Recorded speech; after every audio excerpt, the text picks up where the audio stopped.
भाई की लंबी उम्र की कामना का पर्व भाई दूज आज है। दिवाली और गोवर्धन पूजा के बाद आज भाई दूज का पर्व मनाया जा रहा है।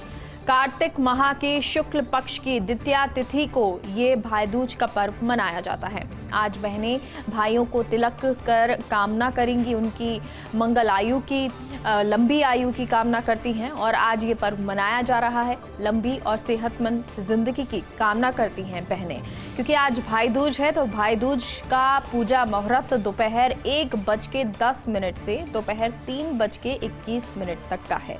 तो भाई दूज का पर्व है और इसका सबसे अच्छा मुहूर्त जो है वो आपको बताया 1:10 से लेके 3:21 तक का ये पर्व है। उस शुभ मुहूर्त में आप भाई को टीका कर सकते हैं। भाई की लंबी उम्र की कामना का पर्व है आज भाई दूज। दिवाली और गोवर्धन पूजा के बाद आज भाई दूज पर्व मनाया जा रहा है। कार्तिक माह के शुक्ल पक्ष की द्वितीया तिथि को ये भाई दूज का पर्व मनाया जाता है। तो आज बहनें भाइयों का तिलक कर रही हैं, मंगल कामना कर रही हैं, लंबी और सेहतमंद जिंदगी की कामना कर रही हैं। लेकिन क्योंकि सबसे शुभ मुहूर्त की बात करें तो आज भाई दूज पूजा का मुहूर्त दोपहर 1:10 से दोपहर 3:21 तक है। दिवाली पर पटाखों के धुएं से दम घोटू हवा। ताजमहल पर सबसे ज्यादा प्रदूषण 525 पर पहुंचा वायु गुणवत्ता सूचांक। केंद्रीय प्रदूषण नियंत्रण बोर्ड ने हवा की गुणवत्ता जांची है। दिवाली से पहले और दिवाली के दिन प्रदूषण का आंकड़ा सप्ताह भर पहले के मुकाबले अब हवा ज़्यादा खराब है। तो दिवाली के बाद जो हवा है वो थोड़ी सी और ख़राब हो गई है, क्योंकि प्रदूषण थोड़ा सा बड़ा है। दिवाली पर पटाखों के धुओं से दम घोटू हवा नजर आ रही है। ताजमहल पर सबसे ज़्यादा प्रदूषण का असर नजर आ रहा है। 525 पर पहुंचा है वायु गुणवत्ता सूचकांक।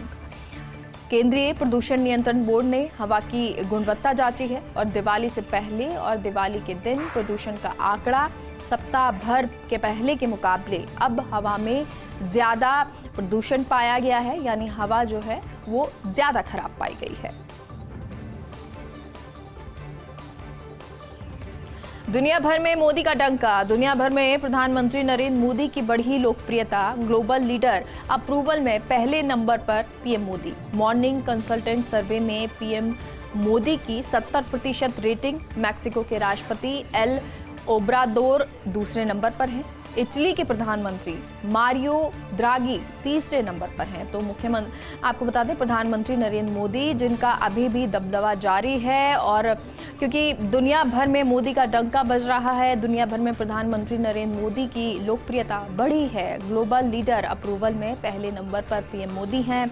मॉर्निंग कंसल्टेंट सर्वे में पीएम मोदी की 70% रेटिंग है। तो मैक्सिको के राष्ट्रपति एल ओब्रादोर दूसरे नंबर पर हैं। इटली के प्रधानमंत्री मारियो द्रागी तीसरे नंबर पर हैं। कांग्रेस के वरिष्ठ नेता सलमान खुर्शीद का बड़ा बयान। कहा यूपीए सरकार की छवि को खराब करने की साजिश की गई है, उसे गिराने के लिए कई स्तरों वाली गहरी साजिश रची गई है। पूर्व CAG Vinod Rai 2G spectrum report के समर्थन में कभी साक्ष्य पेश नहीं कर पाए। पीएम मोदी विनोद राय और अन्य को देश से बिना शर्त माफी मांगनी चाहिए। विनोद राय ने तैयार की थी कैग रिपोर्ट, जिसमें 2G स्पेक्ट्रम लाइसेंस प्रदान करने के मामले में खुलासे किए थे। रिपोर्ट में 1,76,000 करोड़ के सनसनीखेज नुकसान का जिक्र था। हालांकि खुर्शीद ने इस रिपोर्ट को काल्पनिक बताया। तो खुर्शीद कहते हैं कि रिपोर्ट काल्पनिक है और सलमान खुर्शीद का बड़ा बयान नजर आया है। कांग्रेस के वरिष्ठ नेता हैं सलमान खुर्शीद, जिनका बड़ा बयान, और उन्होंने कहा है कि यूपीए सरकार की छवि को खराब करने की साजिश की गई है, उसे गिराने के लिए कई स्तरों पर गहरी साजिश रची गई है। पूर्व CAG Vinod Rai 2G spectrum report के समर्थन में कभी साक्ष्य पेश कर ही नहीं पाए।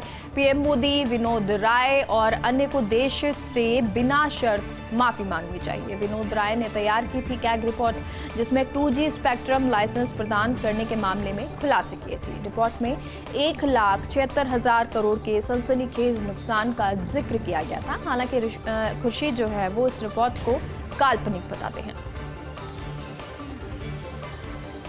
उपराज्यपाल मनोज सिन्हा शुरू करेंगे कामकाज। सोमवार से कामकाज शुरू करेंगे मनोज सिन्हा। जम्मू स्थित राजभवन के साथ साथ नागरिक सचिवालय से शुरू करेंगे कामकाज। राजभवन की साज सज्जा का काम पूरा, स्टाफ और अफसर पहुंच चुके हैं। जम्मू अधिकारियों के लिए आवासीय क्वार्टर की साज सज्जा का काम अंतिम चरण में है। तो क्वार्टर्स जो है उनकी साज सज्जा का काम अंतिम चरण में है और अब मनोज सिन्हा जो हैं वो सोमवार से कामकाज शुरू कर देंगे। तो उपराज्यपाल हैं मनोज सिन्हा जो अब कामकाज शुरू करेंगे। जम्मू स्थित राजभवन के साथ साथ नागरिक सचिवालय में ये कामकाज शुरू किया जाएगा। राजभवन की साज सज्जा का काम पूरा हो गया है। स्टाफ और अफसर पहुंच चुके हैं। जम्मू अधिकारियों के लिए आवासीय क्वार्टर्स को सजा दिया गया है और अब अंतिम चरण में ये साज सज्जा का काम चल रहा है।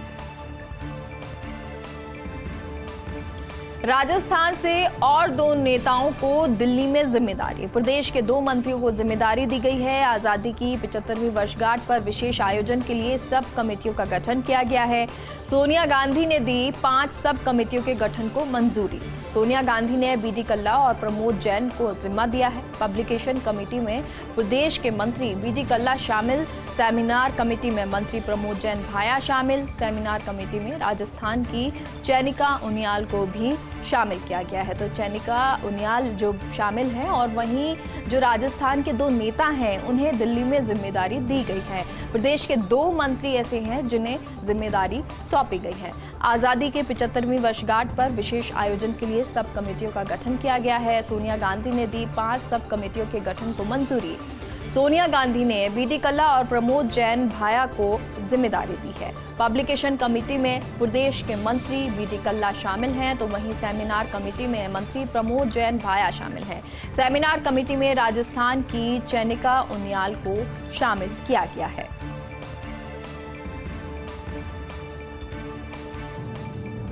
छत्तीसगढ़ में सुरक्षा बलों की संयुक्त टीम की बड़ी कामयाबी। तो संयुक्त टीम को बड़ी कामयाबी मिली है। 8 इनामी नक्सलियों को गिरफ्तार किया है। सर्च ऑपरेशन के दौरान सुरक्षा बलों ने घेराबंदी कर पकड़ा। मोरपल्ली इलाके से नक्सलियों को गिरफ्तार किया गया है। गिरफ्तार नक्सलियों में 8 लाख और 5 लाख के इनामी शामिल हैं। नक्सलियों के पास से आईईडी, विस्फोटक और आपत्तिजनक साहित्य बरामद हुआ है। नक्सलियों के निशाने पर पुलिस जवान थे। 2 नवंबर को दिवाली से पहले जवान सर्चिंग पर निकले थे। तो दिवाली से पहले ये जवान सर्चिंग पर निकले थे और इनको बड़ी कामयाबी मिली है। तो छत्तीसगढ़ में सुरक्षा बलों की संयुक्त टीम जिसके सर्च ऑपरेशन के बाद बड़ी कामयाबी उनके हाथ लगी है। 8 इनामी नक्सलियों को गिरफ्तार किया गया है। सर्च ऑपरेशन के दौरान सुरक्षा बलों ने घेराबंदी कर पकड़ा। मोरपल्ली इलाके से नक्सलियों को गिरफ्तार किया है। गिरफ्तार नक्सलियों में 8 लाख और 5 लाख के इनामी शामिल हैं। नक्सलियों के पास से आईईडी, विस्फोटक और आपत्तिजनक साहित्य बरामद किया गया है। नक्सलियों के निशाने पर पुलिस जवान थे। 2 नवंबर को दिल्ली से पहले जवान ये दिवाली से पहले सर्चिंग पर ये जवान निकले हुए थे। कोवैक्सीन का टीका लगवा चुके जा सकते हैं अमेरिका। तो अगर आपने कोवैक्सीन का टीका लगवा लिया है तो आपको अमेरिका जाने की अनुमति मिल गई है। सोमवार से अमेरिका जाने की अनुमति मिली है। कोवैक्सीन को यात्रा सूची में शामिल किया गया है। सीडीसी के अधिकारी स्कॉट पॉली ने कहा है कि सीडीसी का ट्रैवल गाइडेंस एफडीए द्वारा स्वीकृत होता है। डब्ल्यूएचओ द्वारा इमरजेंसी यूज की लिस्ट में शामिल टीकों पर लागू होता है। तो जो इमरजेंसी के यूज हैं उन टीकों में इसे शामिल किया गया है। कोवैक्सीन जिन लोगों ने लगाई है उनके लिए ये खबर बहुत अच्छी है कि अगर वो अमेरिका जाना चाहते हैं या अमेरिका उनके ट्रिप हैं तो कोवैक्सीन जिन लोगों ने टीका लगवाया है वो अमेरिका जा सकते हैं। सोमवार से अमेरिका जाने की अनुमति मिल गई है। कोवैक्सीन को यात्रा सूची में शामिल किया गया है। सीडीसी के अधिकारी स्कॉट पॉली ने कहा है कि सीडीसी का ट्रैवल गाइडेंस एफडीए द्वारा स्वीकृत होता है। डब्ल्यूएचओ द्वारा इमरजेंसी यूज की लिस्ट में टीकों पर शामिल होना लागू किया जाता है। तो डब्ल्यूएचओ द्वारा जो इमरजेंसी यूज की लिस्ट है उसमें शामिल टीकों पर ये लागू होता है और इसी में कोवैक्सीन को भी शामिल किया गया है। यानी कि जो लोग अमेरिका जा रहे हैं या जाना चाहते हैं उनको ये मंजूरी है कि अगर कोवैक्सीन का टीका उन्होंने लगवा लिया है तो वो अमेरिका जा सकते हैं और इसके लिए अनुमति सोमवार से शुरू हो गई है, यानी सोमवार से अमेरिका जाने वालों को अनुमति मिल गई है। कोवैक्सीन को यात्रा सूची में शामिल किया गया है। सीडीसी के अधिकारी स्कॉट पॉली ने इसको लेकर बयान भी दिया। उन्होंने कहा कि सीडीसी का ट्रैवल गाइडेंस FDA द्वारा स्वीकृत होता है। WHO द्वारा इमरजेंसी यूज की लिस्ट में शामिल टीकों पर लागू होता है। दिवाली की धूम के बाद बिहार में छठ पूजा की तैयारी। यूपी और बिहार के लोगों में दिखाई दे रहा है गजब का उत्साह। दोनों राज्यों में छठ पूजा मनाई जाती है बहुत ही धूमधाम से। हालांकि कोरोना नियमों के पालन करने की भी अपील की गई है। यूपी और बिहार पुलिस ने सुरक्षा के पुख्ता इंतजाम किए हैं। तो यूपी और बिहार पुलिस जिन्होंने सुरक्षा के पुख्ता इंतजाम कर लिए, क्योंकि छठ पर्व आ रहा है और यूपी हो चाहे बिहार हो, यहाँ पर छठ पूजा बहुत ही धूमधाम से मनाई जाती है। दिवाली के बाद का त्योहार जो है वो छठ पूजा होगी और ऐसे में सूर्य को अर्घ्य दिया जाता है। तमाम जो महिलाएं होती हैं, जो लोग होते हैं, वो सूर्य पूजा करते हैं छठ पर। और यूपी और बिहार में इसका क्रेज, जो इसका महत्व है, वो और भी ज़्यादा बढ़ जाता है, क्योंकि और यूपी और बिहार के लोगों में इसकी गजब एक्साइटमेंट जो है, उत्साह जो है, वो बना रहता है। दोनों राज्यों में छठ पूजा मनाई जाती है बहुत ही धूमधाम से। हालांकि कोरोना नियमों के पालन करने को लेकर भी अपील की गई है, क्योंकि छठ पूजा होती है तो घाट पर सभी लोग इकट्ठे होते हैं, स्नान करते हैं, पूजा करते हैं। तो ऐसे में बहुत ज़्यादा लोग इकट्ठे ना हो, कोरोना को लेकर तमाम जो नियम कायदे बनाए गए हैं उनको मानने की अपील सरकार की तरफ से की गई है, क्योंकि यूपी और बिहार में दोनों ही जगह पे बहुत ही धूमधाम से इस पर्व को मनाया जाएगा। और यूपी और बिहार पुलिस ने इसको लेकर सुरक्षा के पुख्ता इंतजाम भी कर लिए हैं कि किसी तरह की कोई हानि ना हो, किसी तरह की कोई व्यवस्था में व्यवधान ना हो। जब पूजा लोग करने पहुंचे घाट पे तो वहां पर सुरक्षा पुख्ता तरीके से बनी रहे, इंतजाम लोगों को पूरी तरीके से मिले, कोरोना गाइडलाइन का वो ध्यान रखें। तो तमाम चीज़ों का ध्यान छठ पूजा पर रखा जाएगा और इसको लेकर तैयारियां पूरी हो रही हैं। T20 वर्ल्ड कप भारत की विराट जीत। स्कॉटलैंड को 8 विकेट से हराया भारत ने। 17.4 ओवर में मात्र 85 रन पर ढेर हुई स्कॉटलैंड। 81 गेंद शेष रहते भारत ने लक्ष्य का पीछा किया। टारगेट का पीछा करते हुए भारत की सबसे बड़ी जीत है। रोहित राहुल ने पहले 5 ओवर में ही जोड़ दिए 70 रन। KL राहुल ने 19 गेंदों में खेली 50 रन की धुआंधार पारी, जबकि रोहित शर्मा ने 16 गेंदों में 30 रन बनाए।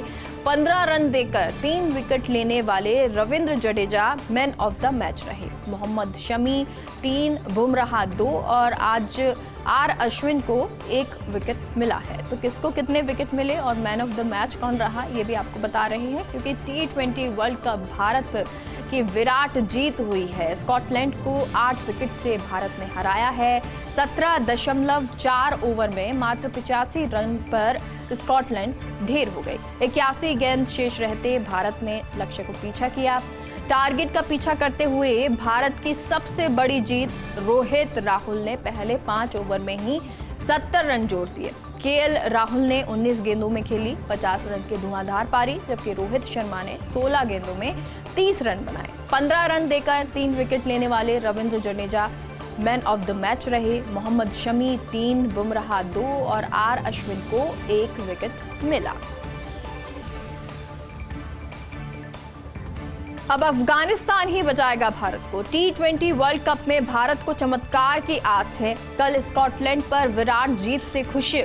सेमीफाइनल की राह अब खुल गई है, लेकिन भारत को इसके लिए रविवार तक का इंतजार करना होगा, क्योंकि अफगानिस्तान बनाम न्यूजीलैंड मैच पर भारत निर्भर है। यदि न्यूजीलैंड को अफगानिस्तान हरा दे तो बन सकती है कुछ बात। फिर 8 नवंबर को नामीबिया को बड़े अंतर से हराकर भारत पहुंच सकता है सेमीफाइनल में। लेकिन वर्ल्ड कप में न्यूजीलैंड का अब तक का फॉर्म बेहतरीन रहा है। ऐसे में आक्रामक और अनुशासित खेल से ही जीत सकता है अफगानिस्तान। अब भारतीय फैंस भी कर रहे हैं अफगानिस्तान की जीत की दुआ। तो भारतीय फैंस जो हैं वो भी यही उम्मीद कर रहे हैं, दुआ कर रहे हैं कि अफगानिस्तान मैच को जीत जाए, क्योंकि न्यूजीलैंड की अभी तक की जो परफॉर्मेंस रही है वो T20 वर्ल्ड कप में बहुत अच्छी रही है। तो क्या अब अफगानिस्तान भारत को बचाएगा? T20 वर्ल्ड कप में भारत को चमत्कार की आस है।